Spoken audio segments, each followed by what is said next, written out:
उद्धव ठाकरेंनी गेल्या 10 वर्षात अनेक डायलॉग मारलेत, पण कुणावरही परिणाम झाला नाही असं मुख्यमंत्री देवेंद्र फडणवीसांनी म्हटलंय।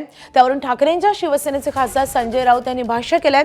मोदींच्या डायलॉगबाजीचा किती परिणाम झाला, त्यांना मोबाईल पकडता येत नाही किंवा स्क्रिप्ट लिहिता येत नाही असंही राऊतांनी म्हटलंय। त्यावर भाजपचे मुख्य प्रवक्ते नवनाथ बन यांनी उत्तर दिलंय। डायलॉगबाजी नव्हे, मोदींची कामगिरीच जनतेचं उत्तर आहे असं नवनाथ बन यांनी म्हटलंय।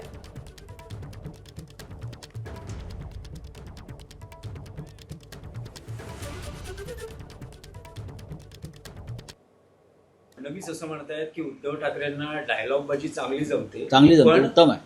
पण त्यांच्या मग मोदींना काय बाजीचा काही परिणाम होणार मग नाही। मोदींच्या डायलॉग बाजीचा किती परिणाम झाला?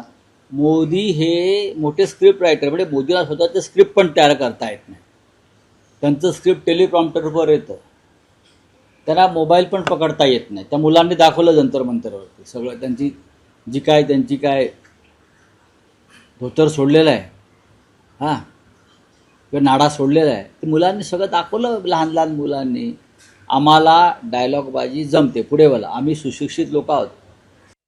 मोदीजींच्या धोत्राची चिंता संजय राऊत तुम्ही करू नका। तुमची चड्डी सुटलीये ती सांभाळा। आधे उधर जाओ आधे इधर जाओ ही डायलॉगबाजी कोणी केली आहे? तुम्ही आणि तुमचे नेते आसरानी सारखी डायलॉगबाजी करताय। मला नाही घाबरू आणि मी कशाला घाबरू हा डायलॉग महाराष्ट्र विसरलेला नाही।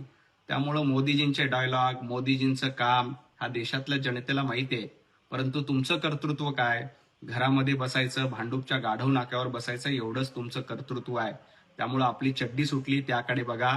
जेनझी पंतप्रधान नरेंद्र मोदीजींच्या पाठीशी आहे आणि राहणार।